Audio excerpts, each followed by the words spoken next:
न्याय मिळत नाही त्याच्यावर लढा, 2.5 लाख रिक्त पद पडले त्याच्यावर लढा.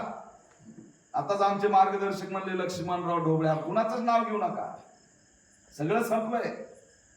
का मातंगासाठी मातंगानेच लढायचं, बौद्धांसाठी बौद्धांनीच लढायचं, चर्मकारांसाठी चर्मकारांनीच लढायचं. हे चालणार नाही. दीपक केदार हा प्रत्येक जातीचा आहे, एससी एसटी सगळ्याचा आहे. मीच लढणार, त्यांची कुणाची गरज लागणार नाही. हा नवा विचार घेऊन आम्ही मैदानात, काही गरज नाही आम्हाला. पारधी समाजाला काय झालं मी धावून जातो, बोलारांना काय झालं मी धावून जातो. आणि कधी तिथं म्हणत नाही की त्या जातीचा नेता का आला नाही, त्या जातीचा संबंध नाही. आम्हाला जर एससी म्हणून बाबासाहेबांनी ओळख दिली, एसटी म्हणून ओळख दिली, तर त्या जातीच्या नेत्याचं अस्तित्वच नाही. आम्ही एससी एसटीचे नेते आहेत, आम्ही चिल्लर नाहीत. म्हणून मी प्रत्येक जातीचा नेता आहे, हे आपल्याला तुम्हाला गावागावात जाऊन रुजवावं लागेल. खरंच असताना या ठिकाणी आपली ताकद वाढेल.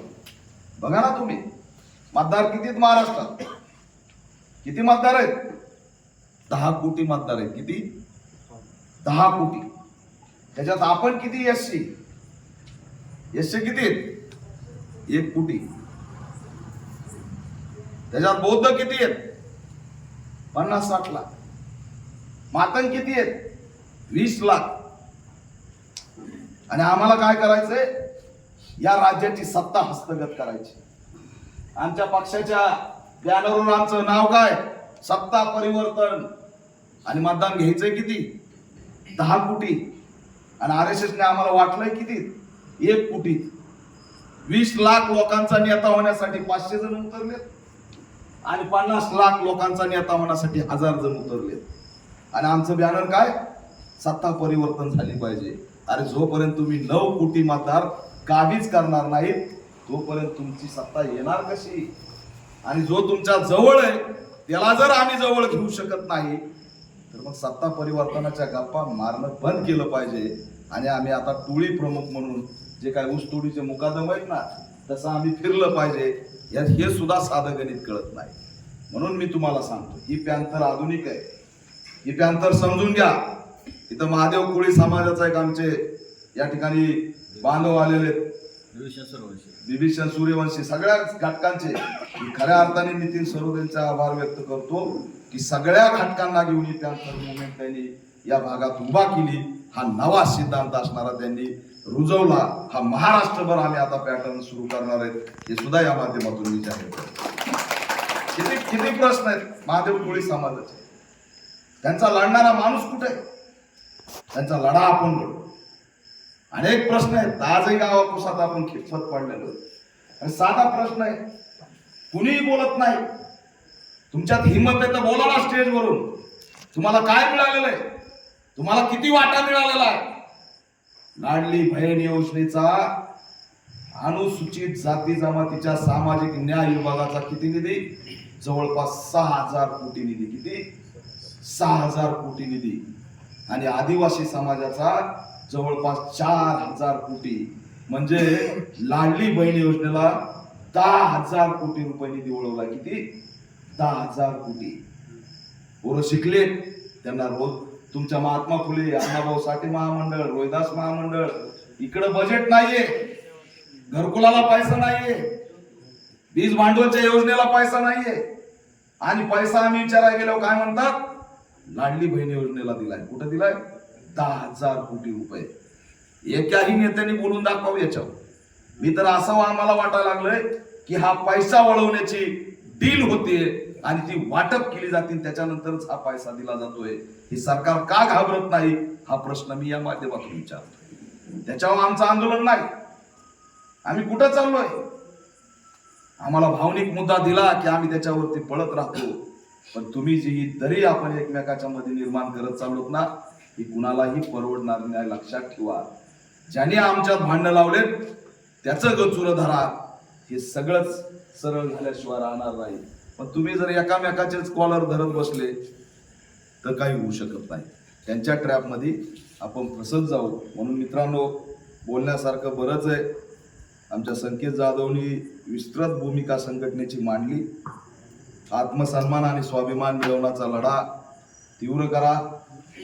तुम्हाला मी आश्वासित करतो मला खऱ्या अर्थाने काल सभा झाली, परत मग सकाळी झोप झाली नाही, रात्रभर जागाच होतो. अनेक लोक आले होते, त्यांना सोडायचं नियोजन, आणि बिलकुल माझी मानसिकता इथं लगेच येण्याची नव्हती. पण प्रत्येक वेळी तारीख द्या तारीख द्या तारीख द्या असं झालं होतं.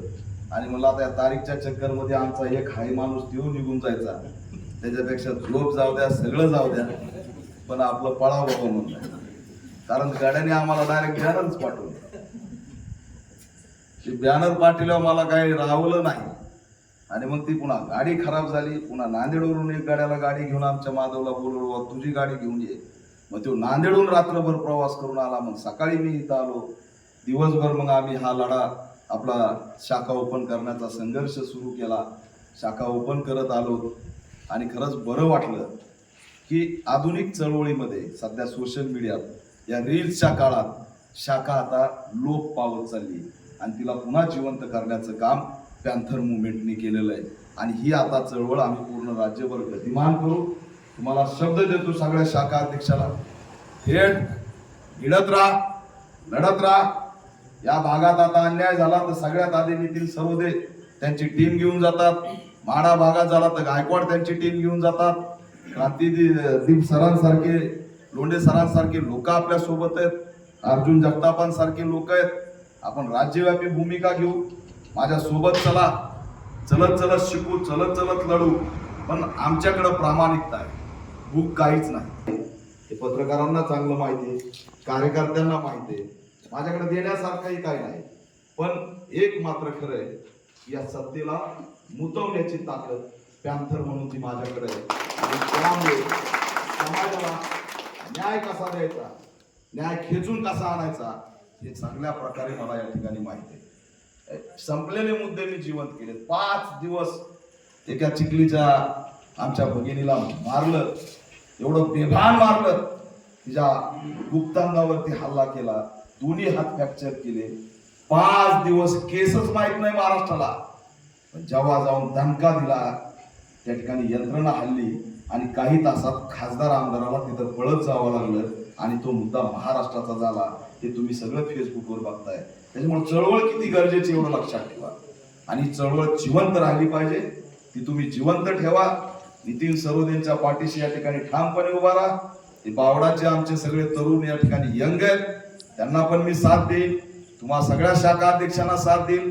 आणि ठामपणे सांगतोय, कुणाला आज घाबरायचं नाही.